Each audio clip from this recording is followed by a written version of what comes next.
County Board of Supervisors to order, please. We will start with a Pledge of Allegiance. Following the Pledge of Allegiance, please remain standing. There will be a silent moment of reflection. I pledge allegiance to the flag of the United States of America and to the republic for which it stands, one nation, under God, indivisible, with liberty and justice for all.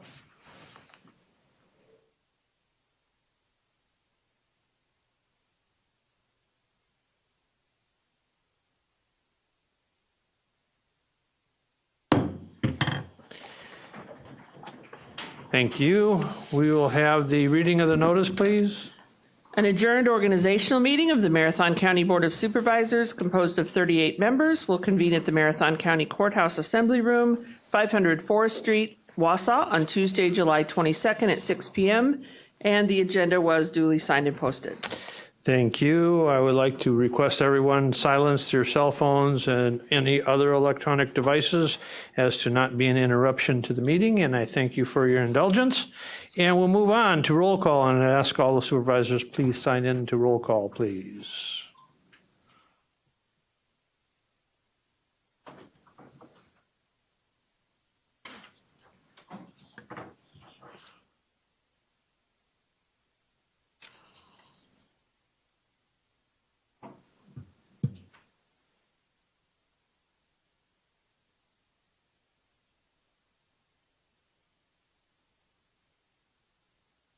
Supervisor Unger, could you please sign in, please?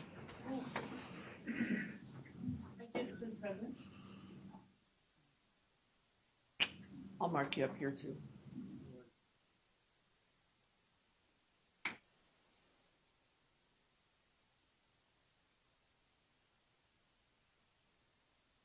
I marked you up here too. Okay, you're good. No, you're good. Okay. All right, thank you. I'd like to welcome all of the visitors that we have with us this evening, along with the viewing audience, and thank you for your interest in county government. We will move on to item B, educational presentations and/or reports, and education or announcements by standing committee chairs or designees. Any standing committee chairs or designees?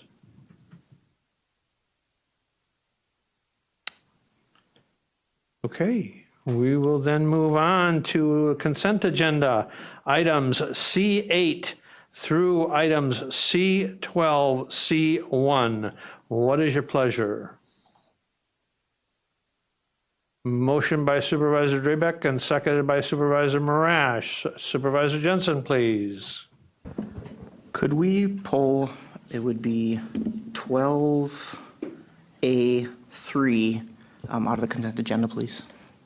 12A3 has been requested to be removed. Thank you. And that will be removed and voted on after the consent agenda. Supervisor Sandelsky, please. Thank you, Mr. Chair. Could I get 11A3 pulled for a separate vote and also 12A1? 12A1 and items 11A3 have been pulled from the agenda, consent agenda.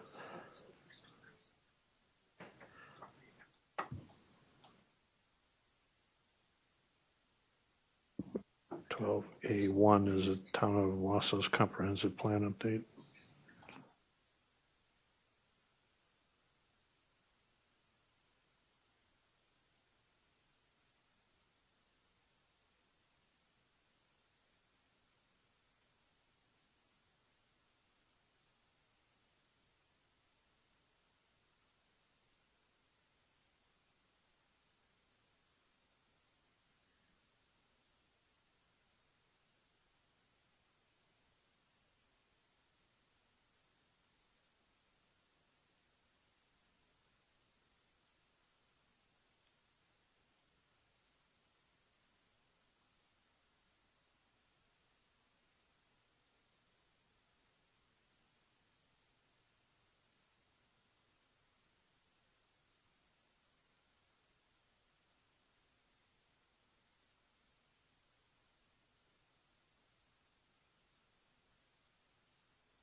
All right, any other discussion?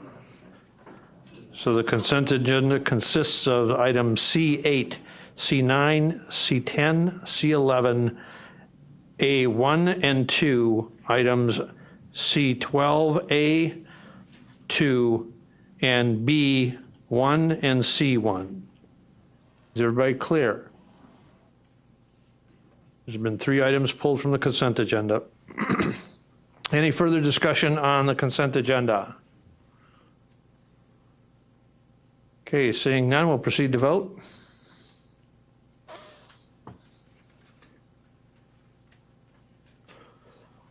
Supervisor Hardinger? Yes. Supervisor Hardinger, aye.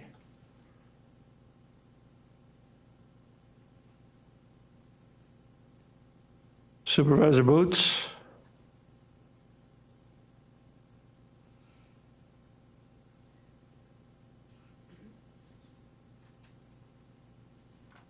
Supervisor Boots, you're still on mute.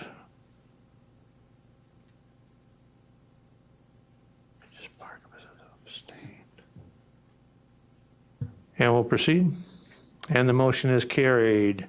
And now back to the items that were pulled. Item C12, C11.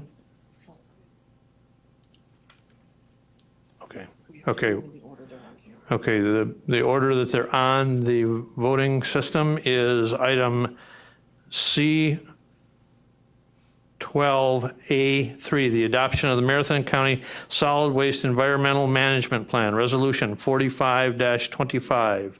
What is your pleasure? Motion by Supervisor Ritter, second by Supervisor Kroll. Supervisor Jensen, please. Thank you, Chair. I just had a few questions on this.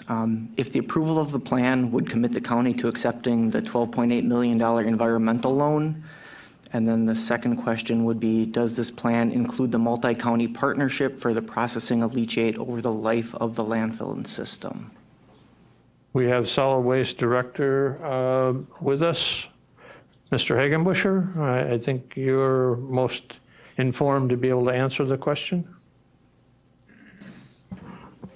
Yeah, so the environmental loan that we would be applying for, we're going to receive ranking and a better understanding of what the state is willing to offer us, what they can assist us with. If they don't feel that the project is worthy enough of ranking high enough that we would receive a high score, we're going to have to come back and evaluate a different plan.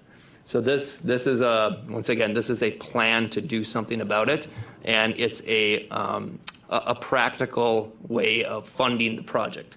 It's a mechanism for funding it. If the state doesn't want to do it and they don't rank us high enough, then we'll have to come back and evaluate if a funding mechanism needs to be reevaluated. But right now, we stand no chance of even getting any principal forgiveness on it if we don't submit a plan and an application.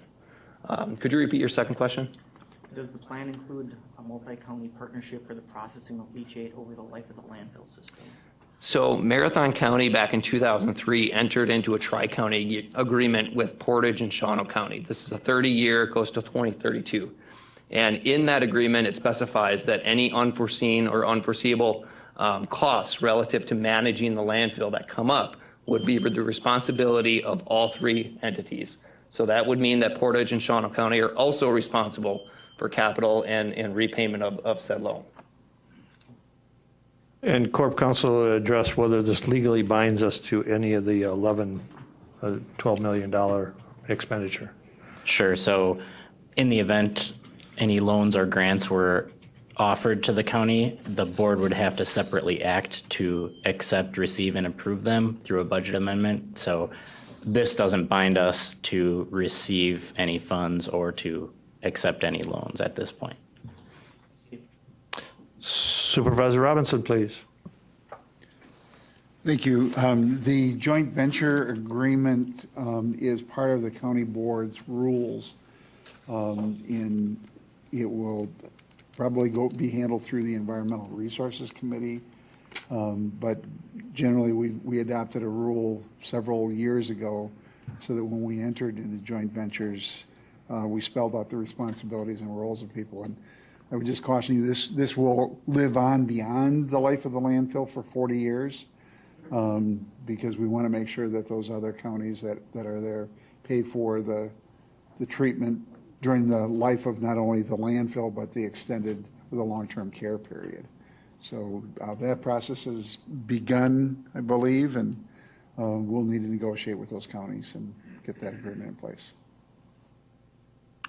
Okay, any other questions on the adoption of the Marathon County Solid Waste Environmental Management Plan, Resolution 46-25? Seeing no other discussion, we'll move on. We'll move to vote.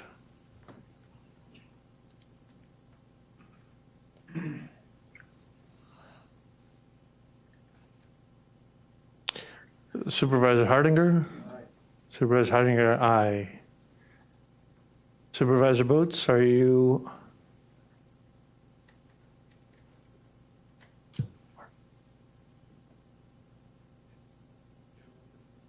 And we'll proceed. And the motion is carried. Thank you. Now to item C11-3, speed limit reduction, County Highway Y, Town of Reed and Pike Lake from the from the Environmental Resources Committee. Resolution 35-25. Motion by Supervisor Marash, second by Supervisor Ritter. Supervisor Seifelt, please. Thank you, Mr. Chair. This is in my district. I had a number of people from Pike Lake area asked if we could do a speed reduction through there.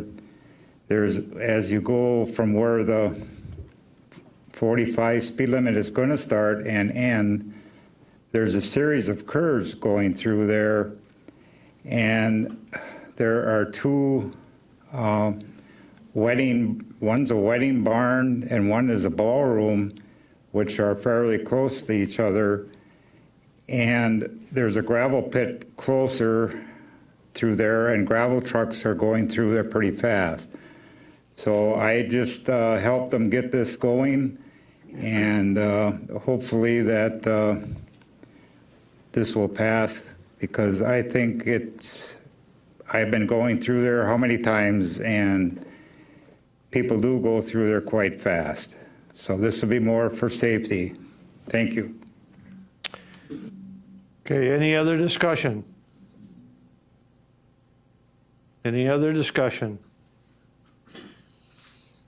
Okay, seeing none, we'll proceed to vote.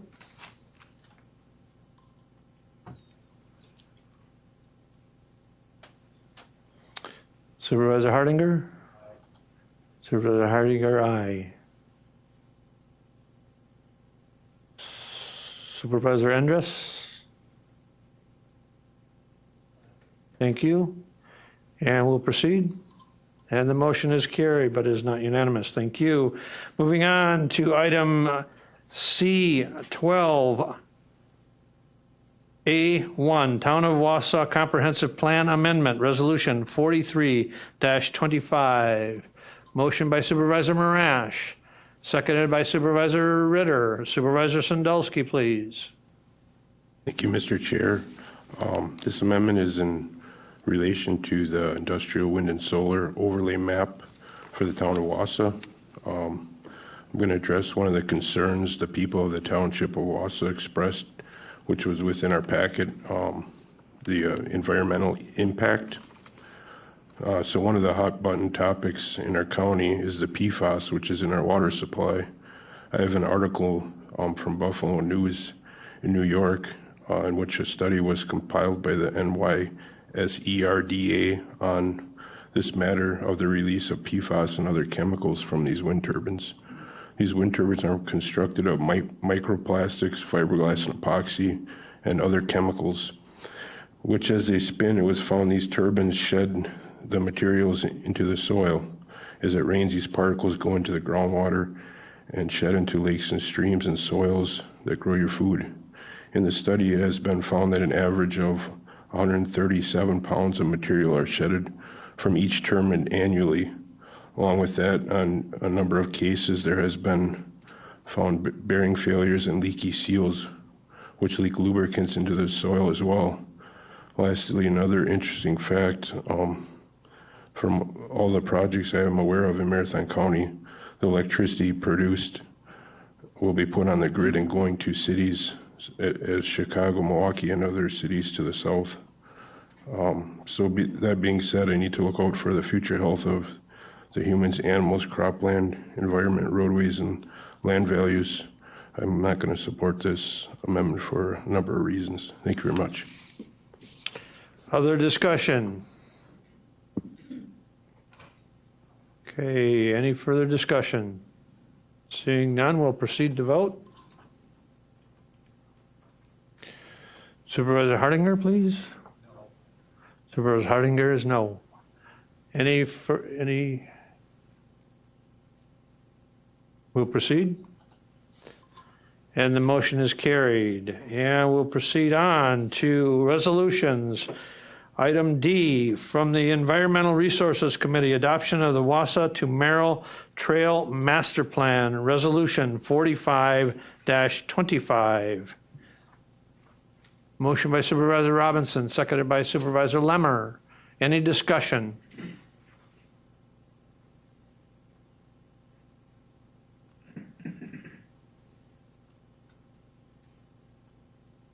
All right, we will proceed to vote.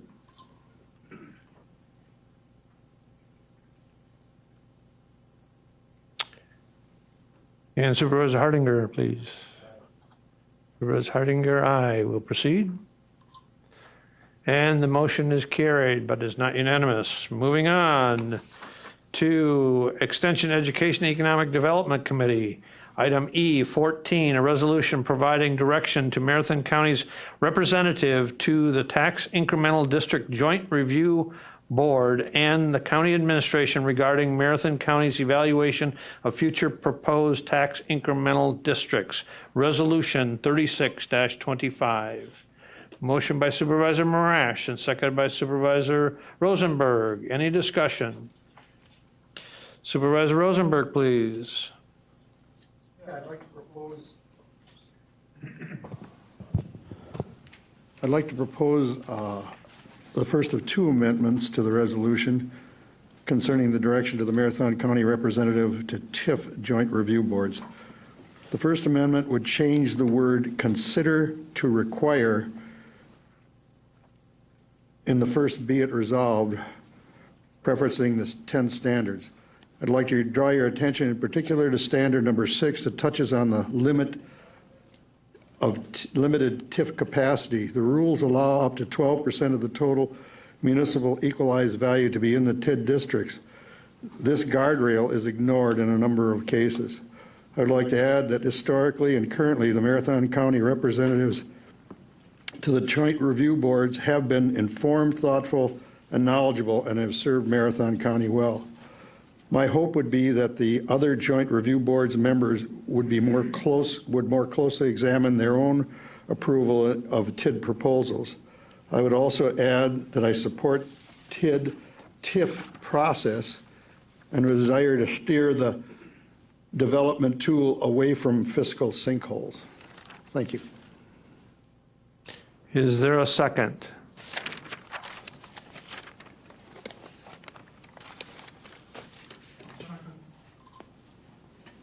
Seconded by Supervisor Gisselman.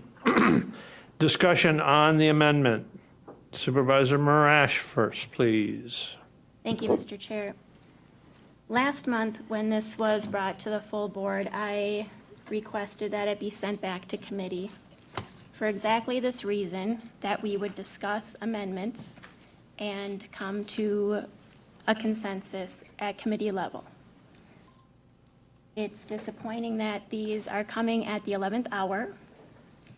With that said,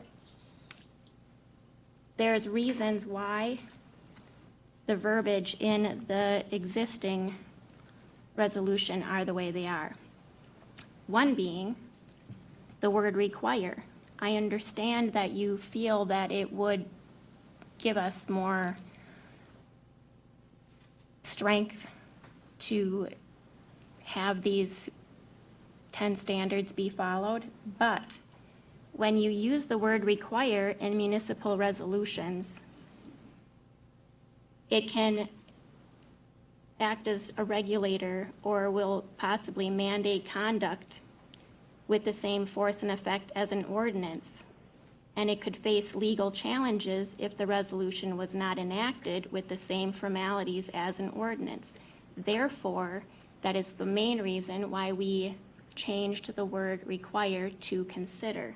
And I spoke with Corp Counsel Perner on this point, and if he has any additional clarification on that, I would appreciate it. And I have follow-up afterwards. Corp Counsel Pirner, please. Sure. I would just say that regarding the word require, whenever the word require is used in a now therefore be it resolved paragraph, it is a mandate by the county board for some action to occur. When that action is tied to certain analysis, if that analysis has some discretion in it, the word require has kind of a conflicting application when you're trying to ask your representative to have some discretion. So I think there's potentially some conflict between the language. I don't have a concern about this not being enacted as an ordinance. I think it can be enacted as a resolution. I would just note when you're requiring someone to do something, making it clear that what the guardrails are for exercising that non-discretionary act is really important. So I don't know if that helped or made it more confusing, but. Supervisor Lemmer, you just had, or excuse me, Supervisor Marash had a follow-up? Yes, thank you. So the objective of this resolution is to provide direction to our representative, to Marathon County's representative, regarding the evaluation of future proposed tax incremental districts. This is not meant to reform how TIFs are managed in this county. If reform is what is desired, that's something that needs to happen at the state level. There's only so much that we can do. We are not able to require our representative to do anything. We can request, as this resolution outlines, that they consider the 10 standards questions when voting. And as I explained in detail last month, our representative has already taken these guidelines and put them into practice. This resolution accomplishes exactly what was intended, to provide guidance and direction to our representative. We do not have a crystal ball to see what will happen in the future. As far as amendment number 2, in my opinion, We're not, amendment number 2 has not been offered at this point sorry. yet? Okay, I'll have more to say later then, thank you. Sorry. Supervisor Lemmer, please. Thank you, Mr. Chair. I studied this at length whenever we have talked about TIF, squatted a little bit on the task force, and it's my understanding that the 10 standards don't necessarily apply in every case. TIFs are varied and different, but I don't know if somebody more knowledgeable than I can talk a little bit about applying these standards, because when it was explained to me, and again, it was a while ago, those standards don't necessarily fit every TIF every time. So sometimes they shouldn't even be necessarily talked about. Supervisor Hagan, please. Yeah, we've discussed this at the EED meeting, and one of the concerns I had was overriding state law. And I looked up TIF districts, and can a county override the state statute? And specifically, it says, concerning tax incremental financing districts, Wisconsin state law outlines the framework and regulations for their creation and operation by local governments. While counties, particularly those without cities or villages, have the authority to create TIF districts, this authority is derived from and is subject to the provisions of the state TIF laws. This means, and there's 4 bullet points, county authority, this is a couple of them, county authority is a derivative. Counties in Wisconsin do not have inherent authority to override state statutes regarding TIF districts. Their power to create and manage TIF districts is granted by state law and must be exercised in accordance with those laws. And it says about joint review board involvement, the creation of a TIF district, even by a county, typically involves a joint review board that includes representatives from various taxing jurisdictions, including towns, and ensures the compliance with the state law requirements. But and the summarizing sentence is, in essence, while counties in Wisconsin have a role in the TIF process, their actions are bound by and cannot contradict the overriding framework established by state statutes. That's my comment regarding it, so. Supervisor Rosenberg, please.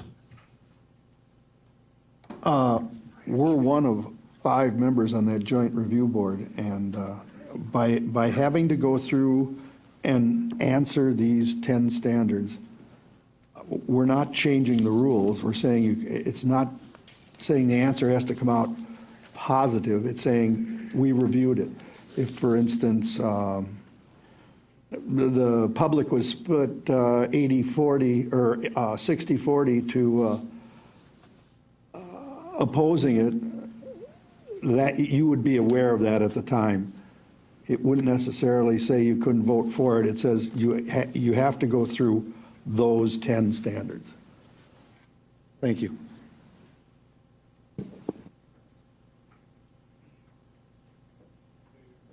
Administrator Leonard, please. Thank you. And I don't know what value, if any, you'll find from my comments, but building on, I'm just going to relay my concern as your administrator.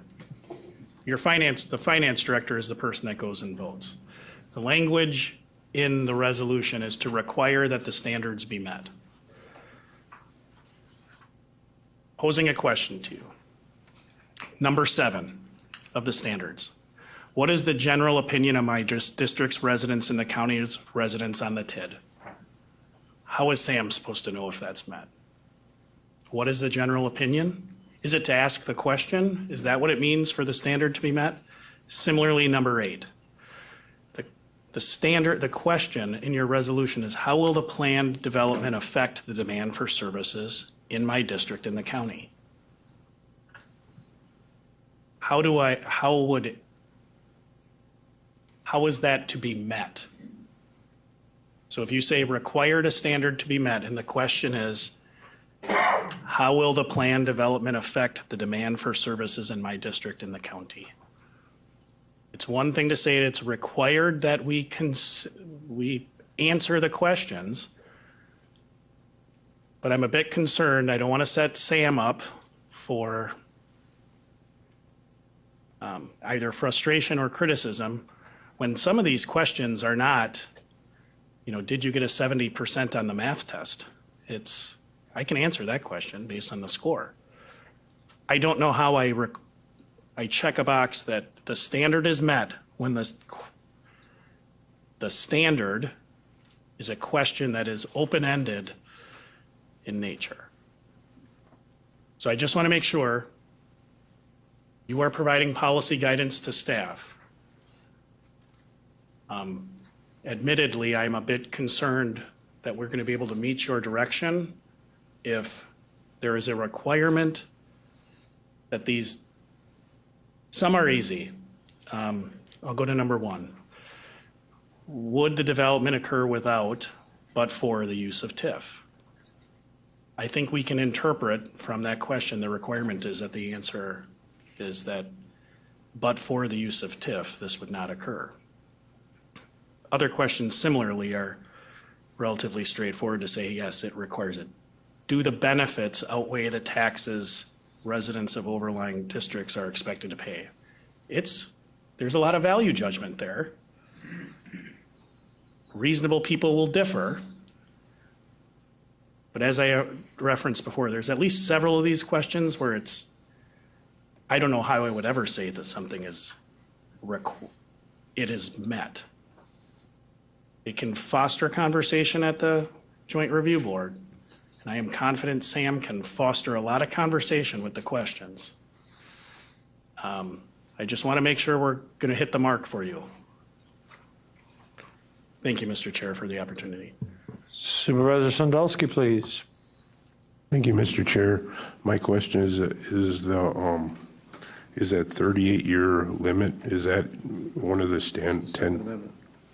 Oh, yeah, I know, I'm just wondering, is that in 10 standards though, or no? As far as The 10 standards does not include any light. oh, okay, thank you. Okay, Supervisor Pfeffrick, please. Thank you, Mr. Chair.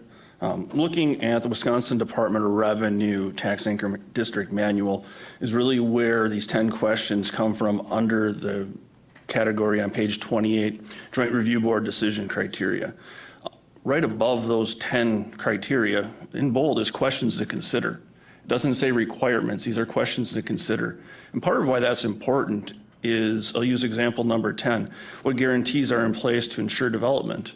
Well, that's going to vary widely depending on the type of tax increment district you're working in.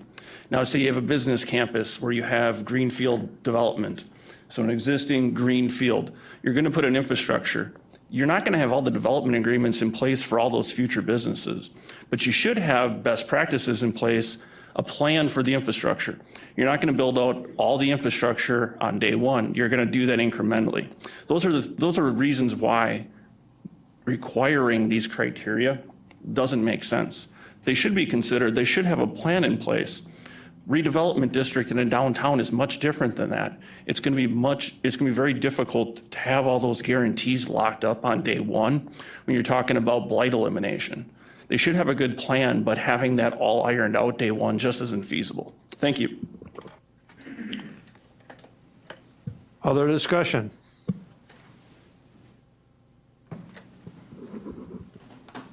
Okay, the motion is to amend the word in the now therefore be it resolved from consider to require the 10 standards be found within the Wisconsin Department of Tax Incremental Financing Manual and be met when voting on in joint review board matters. Is everybody clear what you're voting on? You're voting on an amendment to require versus consider. All right, we'll proceed to vote.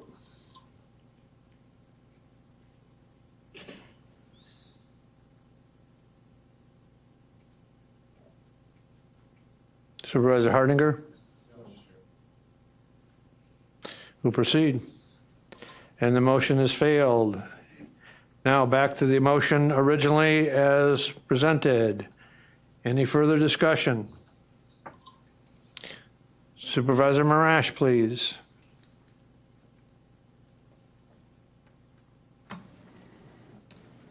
And are we talking about amendment number 2 now? No? Amendment number 2 has not been offered at this point. Okay, so I have nothing further to say until we talk about that. Thank you. Thank you. Supervisor Rosenberg. Second amendment I'd like to offer involves how long the TID district is projected to last. If the TID can't pay for itself in almost 2 generations, it's time to review the project.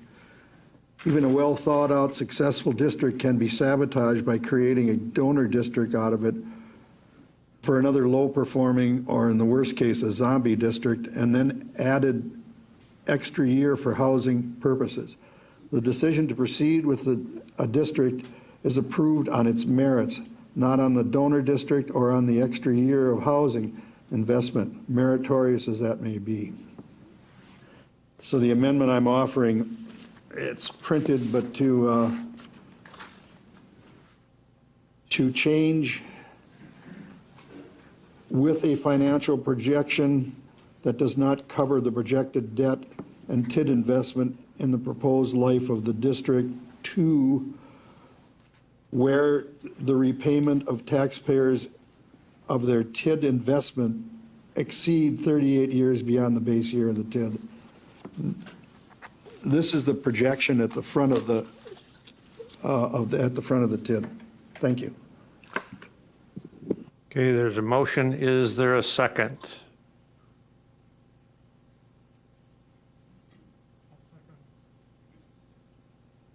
Second by Supervisor Gisselman. Okay, now, any discussion on the amendment? Supervisor Marash, please. Thank you, Mr. Chair.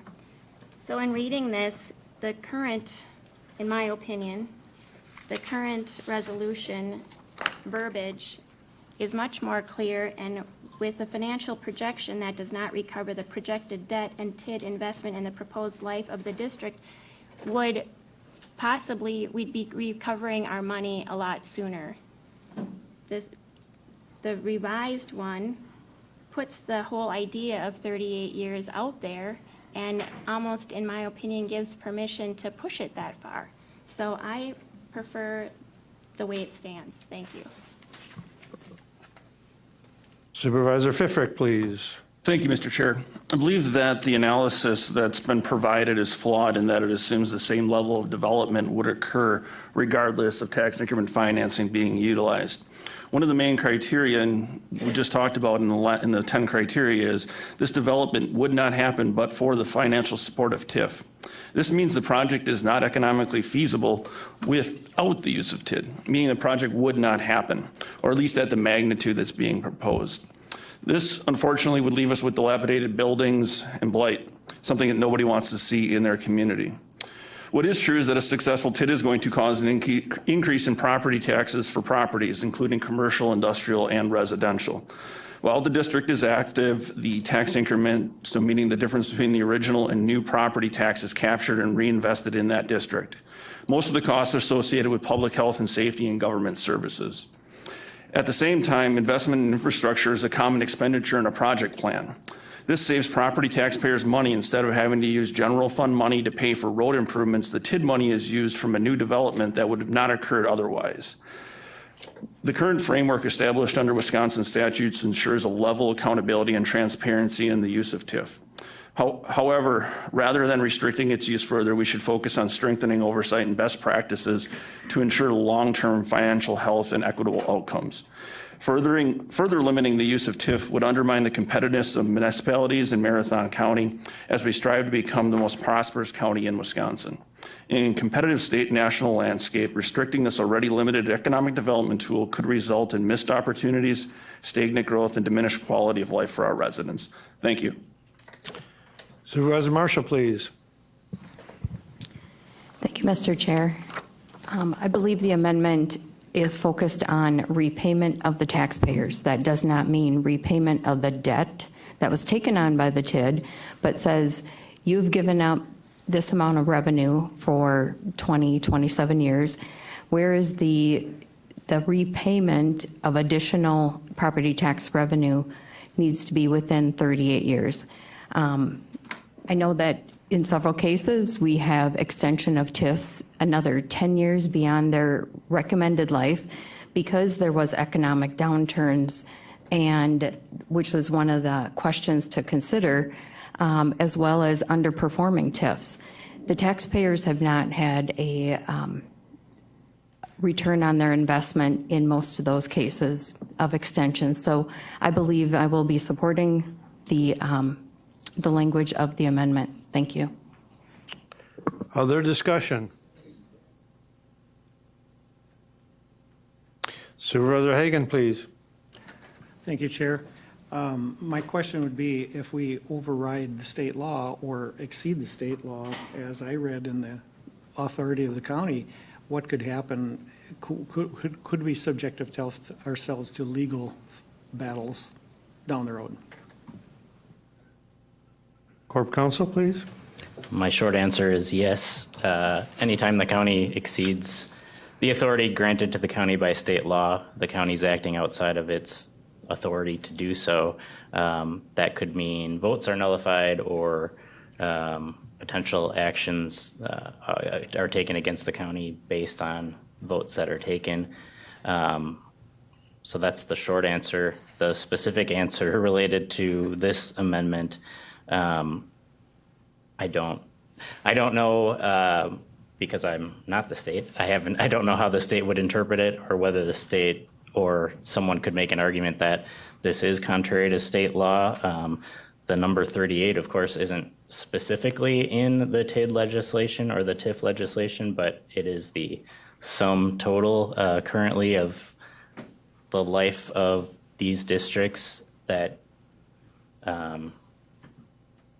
being said, I don't know how that could be interpreted, but again, the short answer is if there's a risk that you are exceeding the authority provided by the state to the county, then you shouldn't do that thing. I don't know if this meets that standard because the 38-year is the sum total of the current status of the law. That could change in the future, but it would be subject to interpretation of whoever was interested in bringing that up in a court of law.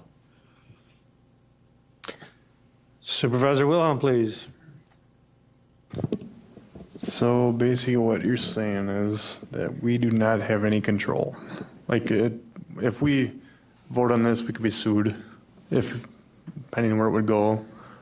But at this point, it's if we're exceeding state statute. And in your personal opinion, do you think this would be a problem? I think the county would have a defensible position in saying that this doesn't exceed state law because the current iteration of state law, the sum total of how long these districts can be open corresponds with that 38-year number. So I think it's a defensible position. Others may disagree, but if I truly thought that this is going to subject you to litigation and you shouldn't do it, I would tell you that. I'm not telling you that. I don't see that as a significant risk, but you should always be aware of that as a potential outcome. Supervisor Robinson, please. Thank you, Mr. Chair. I think we need to just take a step back and understand what we're doing here. We're providing guidance to the Marathon County representative to the Joint Review Board. The Joint Review Board is comprised of 5 members, one from the underlying municipality, one from the school district, one from the technical college, the county, and then a citizen member selected by the Joint Review Board. We can only bind and require our member to vote a certain way. We can educate and try to encourage others to adopt certain standards. I struggle with this amendment because I really think that there ought to be a payback, and I would hope that it'd be quicker than 38 years. But then I look at an environmental remediation tax increment financing district that may be 27 years, and you're dealing with removing contamination, and there may be a longer payback for that project. There may not be, but I would not want to restrict it. I think what we're trying to do is educate our staff. And I think we've got a new sheriff in town, quite honestly. We've cast more no votes on TIF amendments in the last couple of months than we have in the last 20 years. And we with Samantha Fensky, our finance director, taking these guidelines and applying them and looking for the questions to be answered. So I think one of the goals that was envisioned with the creation of the task force was to have a more thorough evaluation of those. We still haven't won on those votes. We've been in the minority, but nonetheless, we've begun the process of trying to educate and hopefully sway the opinions of others. But we can adopt a lot of different criteria for our representative to apply when voting at the Joint Review Board, but we can't compel the actions of others. There are and have been some statutory changes. The Joint Review Board will now set the life of the TIF up front. There have been some advantages to that. I think there are concerns. I continue to have concerns over the overutilization of TIF and the shifting of tax levy and responsibility to others in that community and in the county. But I think that there are rare occasions where that 38-year may not be met for some good reasons, and I would want to keep that open. I would certainly hope that we get a payback much quicker than that, and we would have those discussions at the time of the creation. I think I'm the only one on this board that has written a TIF plan. I did that back in the late 1990s for the village of Athens, and that TIF was highly successful. And you're required to do some projections on it, but, people keep amending it and looking for legislative extensions. That's where we have to pay attention and try to put the pressure on not granting extensions, not having donor TIFs, not doing other things, but I'm hoping that some of the statutory changes made by the legislature will have a positive impact on TIFs going forward. Other discussion? Other discussion? Again, Supervisor Hagan, please. Thank you, Chair. I think all in all, the basic way to get this changed is to go to the state. I agree with it, maybe needs some changes. But I don't think we should be trying to mandate stuff that's beyond our control and overriding state statute. Thank you. Any other discussion? Okay, the amendment is to change the, be it further resolved in the second whereas resolved that where the repayment of taxpayers of the TID investment exceed 38 years beyond the base year of the TID. Everybody clear on the amendment? All right, we will proceed to vote.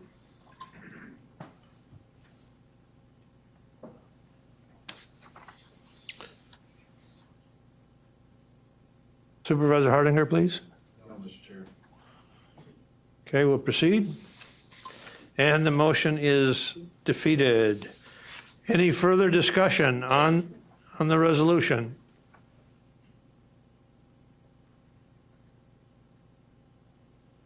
Any further discussion on the resolution? Supervisor Robinson, please. There is no ability to request to speak. I provided you with an amendment, the single one, now therefore be it resolved that the Marathon County Board of Supervisors directs the county representative to the TIF Joint Review Boards to deliver a report to the Education Extension and Economic Development Committee and to the Marathon County Board on or before August 1st, 2026. The report shall detail the county representative's assessment of the use and implementation of these guidelines and the impact of these guidelines on the respective votes and analysis conducted by county representatives at the Joint Review Boards. That was actually one of the I would move for adoption of that amendment. Is there a second? Seconded by, okay, just a second. The clerk needs to enter it in. And then on the motion, this was a recommendation that came out of the TIF task force that there be periodic reports to the county board relative to the TIFs. I think it is important for us to look at those concerns and the criteria, the changes to make sure that we are indeed having a better control and a thoughtful approach to the creation, amendment, and extension of TIFs going forward. I think that I would hope that we do this on a regular basis, but this would require Samantha Fenske as our representative to the Joint Review Board to make that report. My understanding is she'll be doing that quarterly at the EEDC committee, but this would require an annual report to the county board.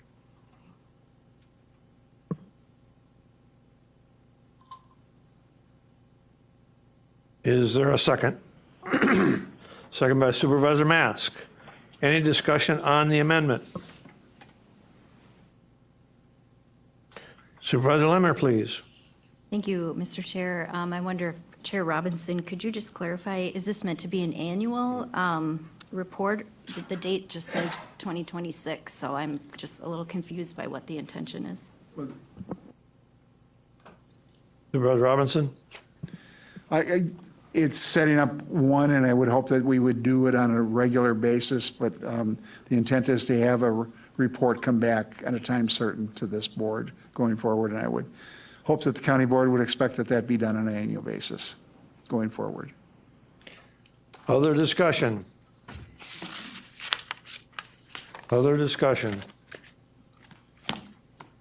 All right, seeing none, excuse me, we'll proceed to vote. Supervisor Hardinger?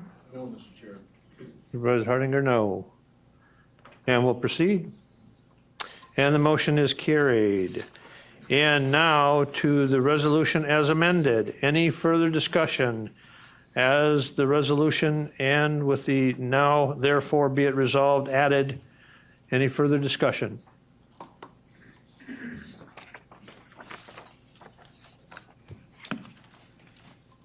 All right, seeing none, we'll proceed to vote.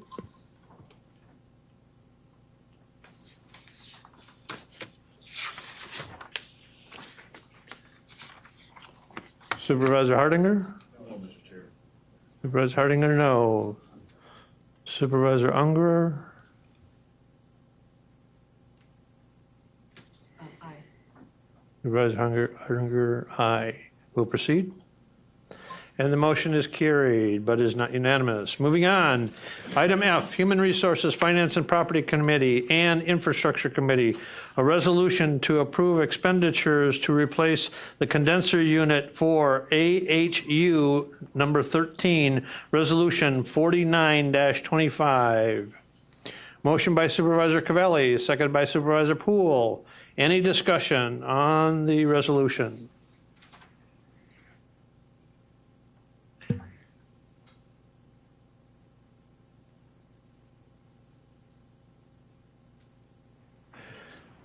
This is a budget amendment and does require a 2/3 majority vote.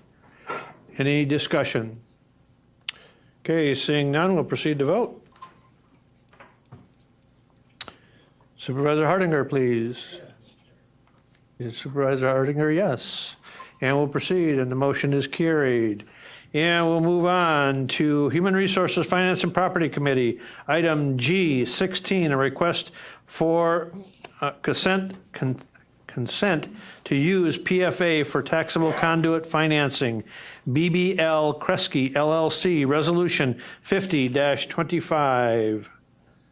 Motion by Supervisor Seifelt, second by Supervisor Robinson. Any discussion? Supervisor Lemmer, please. Thank you, Mr. Chair. I am a little, I don't know, baffled, I guess, or bothered by this lack of discussion. I passed it along. I voted yes to pass it along because I assumed there'd be discussion at the city level or the municipality level, and one did and one didn't. And I am a member of the city of Wausau, where I feel like there should have been some weigh-in by our council. And because we just had a updated draft of our conduit financing, I know it's a little bit different, but we did talk about it having robust discussion and that the HRFP would do its due diligence to pass it along. And I just don't feel like that was done. I feel like, although it's a private entity with a taxable loan, and so that should be good, but it is also in TIF 3, which I would really have liked to see a little more transparency and discussion. So I think just on principle, I'll be voting no. Thank you. Supervisor Andrus, please. So approving $27 million in bonds without safeguards risks raising property taxes for all county homeowners. Increased taxes to cover bond costs constrain families already facing housing affordability challenges, not just renters, but also those who own homes. This can worsen the housing crisis by making it harder for residents to stay in their homes, and we must ensure that bond repayment doesn't rely on taxpayers. Require affordable housing cost control commitments and maintain transparency to protect everyone in Marathon County, because at the end of the day, I still believe in the merits of the American dream with respect to home ownership, even if that means the demand for my home does not necessarily come with an increased valuation based on increased demand by those within multifamily residential housing. So for this reason, I'll be voting no. No, that's not to say I'm completely opposed to urban development efforts such as this. I want to see first capital investment commitments regarding the overall cost of the project prior to any issuance of a bond. Supervisor Robinson, please. Well, I do share Supervisor Lemmer's concern that we didn't have a robust discussion on this, but this is not binding the county in any way. It is seeking financing through the Public Finance Authority.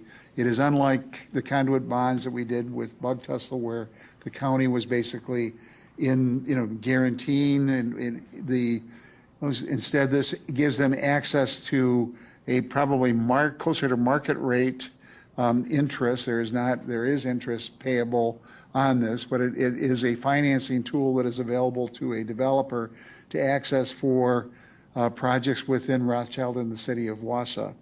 And I just wanted to make sure that we all understood what we're voting on. This is a requirement for accessing the Public Financing Authority. One of the reasons they came to the county and the city and the village was then there could be one hearing. They're looking to try to access the market in September. So timing is important. We would need to adopt this basically now in order for them to access the financing at that time. So I intend to support it. Supervisor Rosenberg, please. John's answered my question about, I had thought about taking it into next month's meeting, but because there's so little information, by doing this, we sort of give it a blessing, even though we're not involved in any way. If things go south, we are part of it. We have done this. We have supported it in this way. I have a certain amount of angst that I'm so blind as to what actually the project is. Supervisor Marash, please. Thank you, Mr. Chair. My question is, if this body rejects this, what are the ramifications? I think the unknown is whether or not the entity that is requesting the conduit financing through PFA would have to go get financing someplace else, which may be higher in cost to them. That's the understanding that I have. Supervisor Pfifferich, please. Thank you, Mr. Chair. Minister Leonard, a question for you, or what potential impact would this have on the county? What are the potential downfalls if something were to go wrong? I'll ask you some clarifying questions. I guess in what respect? The project itself or the? Well, it sounds like there's concern from county board members about approving this and project going and us having some type of financial implications to that. If something goes wrong with the project, what is the potential impact to Marathon County financially? So difficult to talk about the potential impact, positive or negative, based on the development or renovations that are seen from the project. But what I will say relative to potential impact on the county, as was alluded to by Committee Chair Robinson, and it's in my memos to page and a half. It's on page 69 and 70. This is fundamentally different than conduit financing, where the county, similar to your Bug Tussle situation, where essentially Mike served as a loan officer and contract drafter to draft the loan documents to Bug Tussle. We assigned a portion, we committed a portion of our fund balance to serve as the loan. This is financing through Public Finance Authority. They provide financing consistent with state and federal law to entities throughout the country. This is not a Wisconsin program. It's certainly not a Marathon County program. It's not a Wisconsin program. It's across the country. So those laws require the overlaying jurisdictions to provide consent. In this instance, that is the two municipalities involved, both the Village of Rothschild and the city, because the project spans those two jurisdictions, and then of course the county over the top. The process for this is that bonds are issued through Public Finance Authority, PFA. They bear no reference to, this does not say this is a Marathon County bond.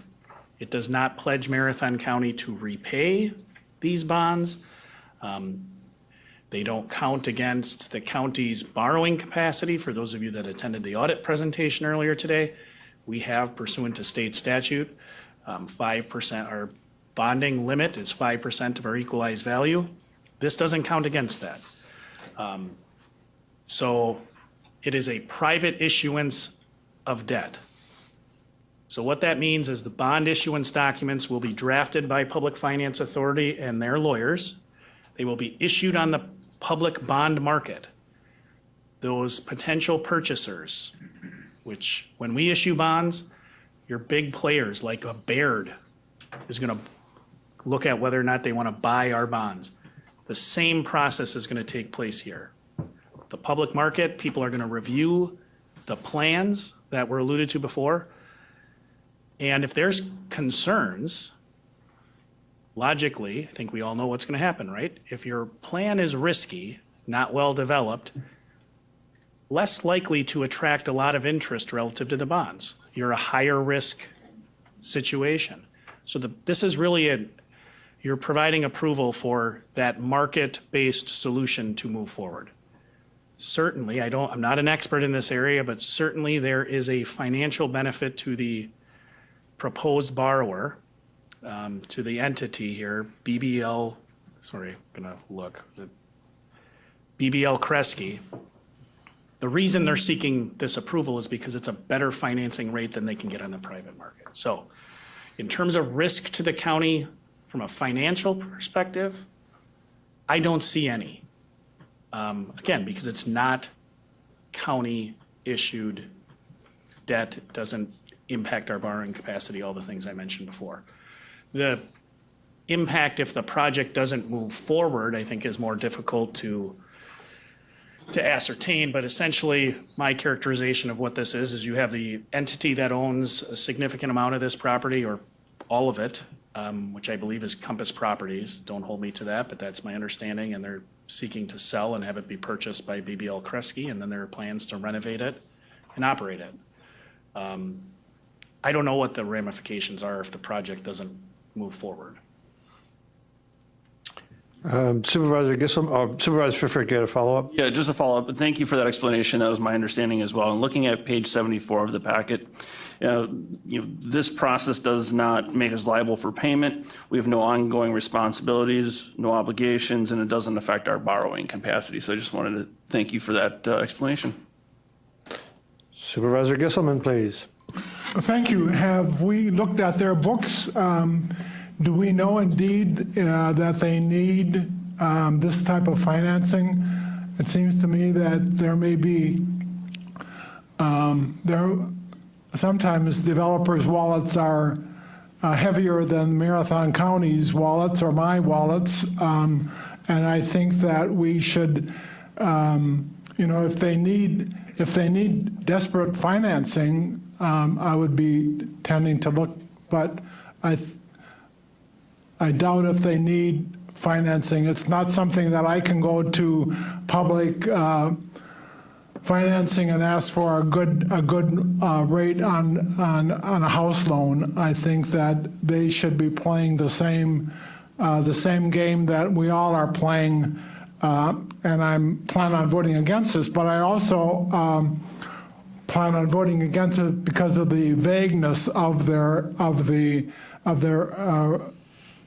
project itself, specifically with the city of Wausau. Acquisition and renovation, I'm not quite sure what that means today. It may mean something different next year or the following year, and I seriously question. I need to know a little bit more about what they really have in mind with regard to this project and their development. Thank you.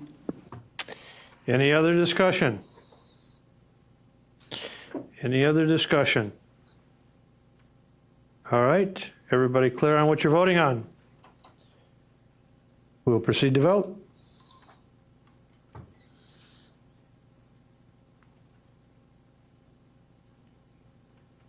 Supervisor Hardinger? And we'll proceed. And the motion is carried. We're moving on to item G17, a resolution adopting fund balance policy. Motion by Supervisor Robinson. Is there a second? Second by Supervisor Marash. Any discussion?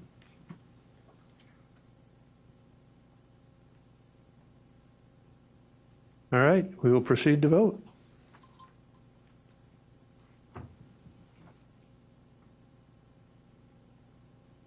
Supervisor Hardinger? Supervisor Hardinger, aye. And we'll proceed. And the motion is carried, but is not unanimous. Moving on to item G18, approve amendment to the 2025 budget accepting Marathon County Big Bass Lake Shoreland Improvement Grants, Resolution 52-25. Motion by Supervisor Ritter, seconded by Supervisor Pfeffrick. Any discussion? Any discussion? All right, seeing none, we'll proceed to vote.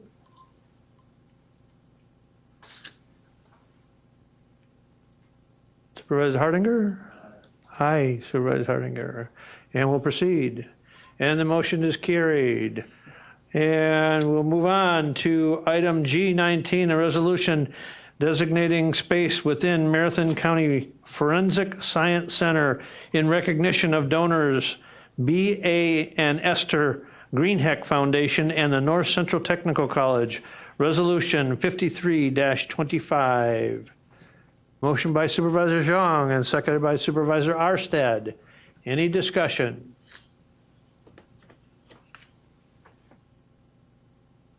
Any discussion? All right, seeing none, we'll proceed to vote. Supervisor Hardinger? Aye, Supervisor Hardinger. And we'll proceed. And the motion is carried and is unanimous. Item G20, establishing the 2026 budget priorities and guidelines, Resolution 54-25. Motion by Supervisor Robinson, seconded by Supervisor Hagan. Any discussion?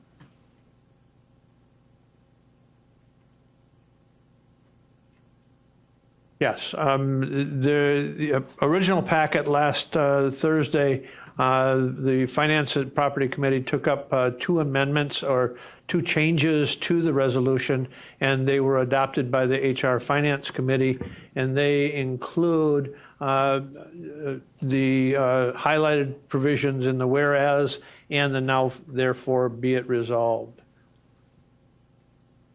Any discussion?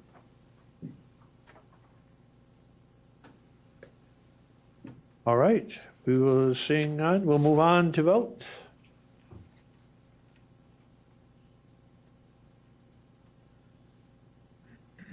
Supervisor Hardinger, please. Supervisor Hardinger, aye. Thank you, and we'll proceed. And the motion is carried. And we are now down to item number H under announcements and or requests.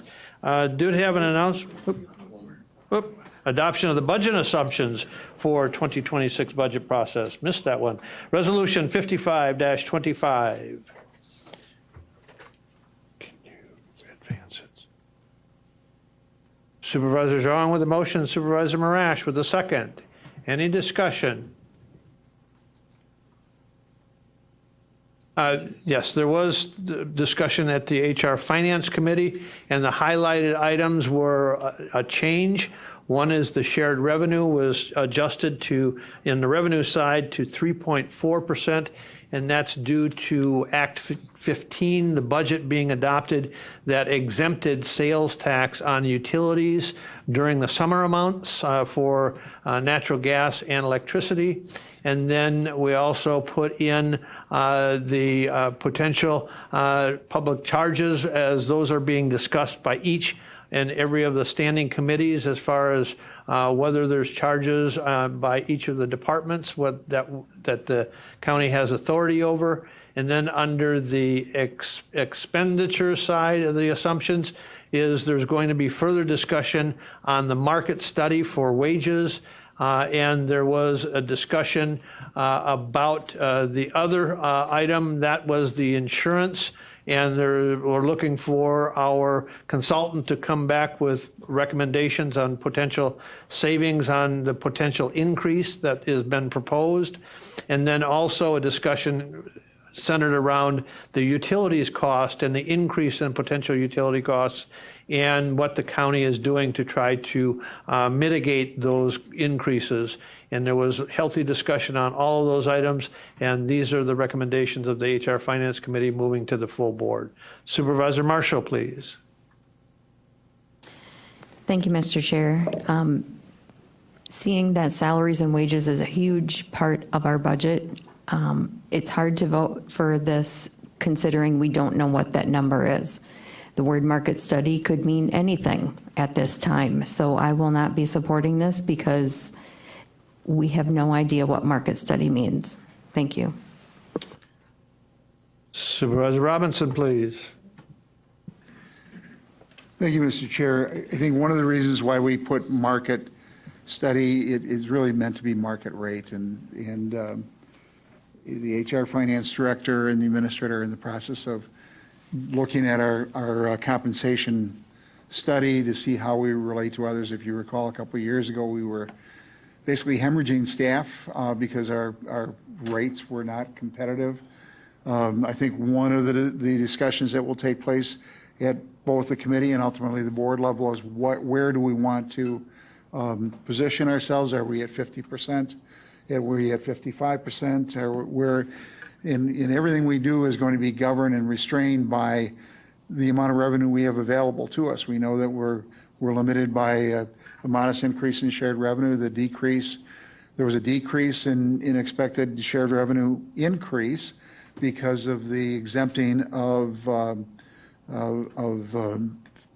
the heating and cooling costs from sales tax, which resulted in a lower calculation, which impacts the county's shared revenue payment coming forward. We know that we'll be limited by what net new construction is. So these are assumptions that are driving the administrator going forward. We still have to live within our means. We have a relatively restricted levy limit. We have limited resources, and we'll have to balance it.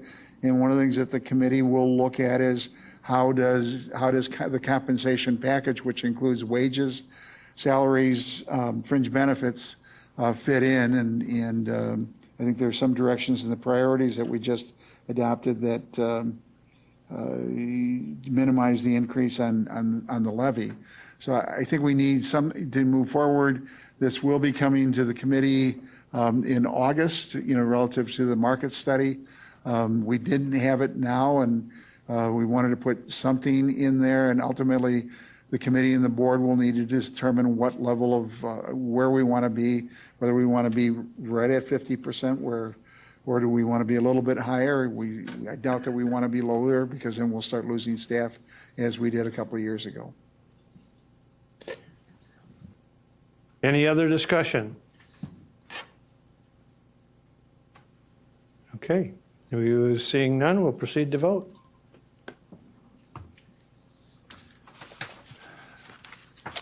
Supervisor Hardinger, please. And we'll proceed.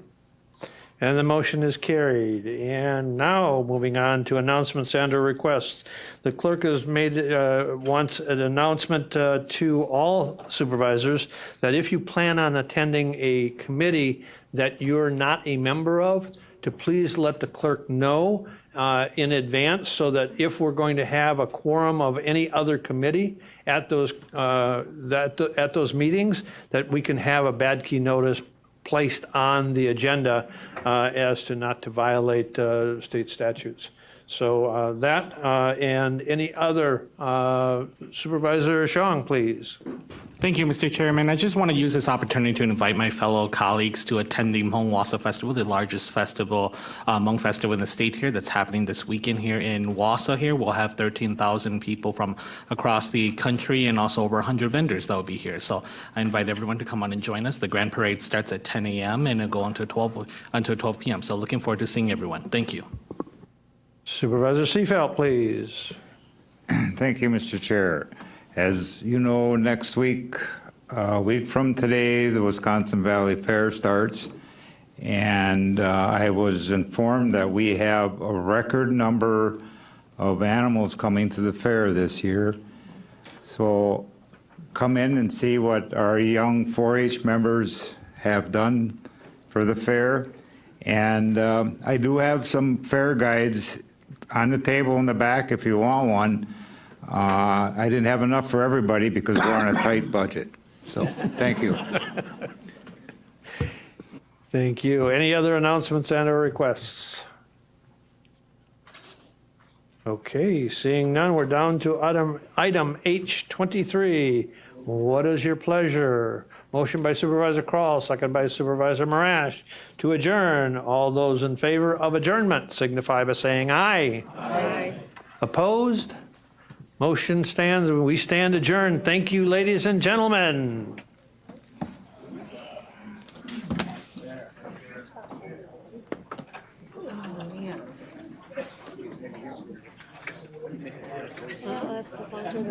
Yeah. Oh,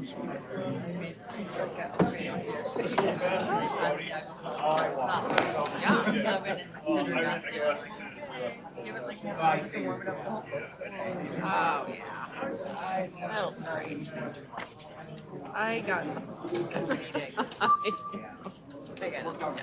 I got it, yeah.